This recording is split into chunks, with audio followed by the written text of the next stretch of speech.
ملتا ہے، اور جو لوگ امام کے قریب بیٹھ کر خطبہ ٹھیک طرح سے نہیں سنتے بلکہ باتیں کرتے ہیں انہیں بھی ثواب کے بجائے دگنا عذاب ملتا ہے۔ جو امام سے دور ہو کر بیہودہ حرکتیں کرتے ہیں، بکواس کرتا ہے، اسے بھی گناہ ملتا ہے۔ کچھ لوگ ہر مسجد میں ایسے بھی ہوتے ہیں جو لوگوں کو خطبے کے وقت چپ رہنے کو کہتے ہیں، وہ بھی بولنے والے سمجھے جائیں گے اور جمعے کا ثواب سے محروم ہوگا۔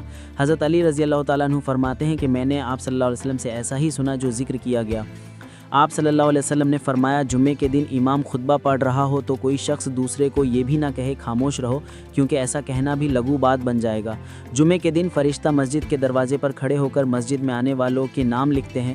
امام کے آ جانے پر فرشتے لکھنا بند کر دیتے ہیں، اپنے ہاتھ سے کلمے چھوڑ دیتے ہیں اور کہتے ہیں آج والا شخص نہیں آیا، کیوں نہیں آیا؟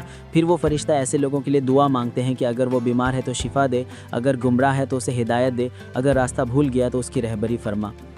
آپ صلی اللہ علیہ وسلم نے فرمایا، جمعے کے دن امام خطبہ پڑھ رہا ہو تو کوئی شخص دوسرے کو یہ بھی نہ کہے خاموش رہو، کیونکہ ایسا کہنا بھی بری بات بن جائے گا۔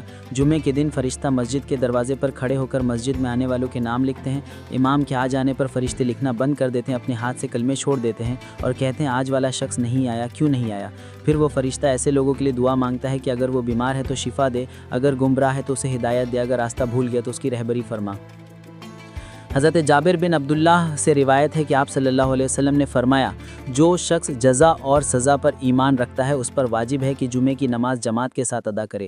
بیمار، مسافر، عورت، نابالغ اور غلام کو نہ پڑھنے میں کوئی حرج نہیں۔ جو شخص کھیل کود یا کاروبار میں مشغول رہ کر نماز سے لاپرواہی اختیار کرے، اللہ تعالیٰ اس سے بے پرواہ ہو جاتا ہے، اس لیے خدا بے نیاز ہے۔ آپ صلی اللہ علیہ وسلم نے فرمایا، جو شخص غفلت کی وجہ سے نماز جمعہ کو کم تر جان کر چھوڑ دیتا ہے، اللہ تعالیٰ اس کے دل پر مہر لگا دیتا ہے۔ حضرت ابو داؤد سے روایت ہے کہ آپ صلی اللہ علیہ وسلم نے فرمایا، جو شخص جمعے کی نماز جماعت کے ساتھ ادا کرتا ہے اس کے نام میں ایک مقبول حج کا ثواب لکھا جاتا ہے۔ اگر نماز جمعہ کے بعد عصر کی نماز پڑھ لے تو عمر بھر۔ Thanks for watching, like, share and subscribe کرنا نہ بھولیں۔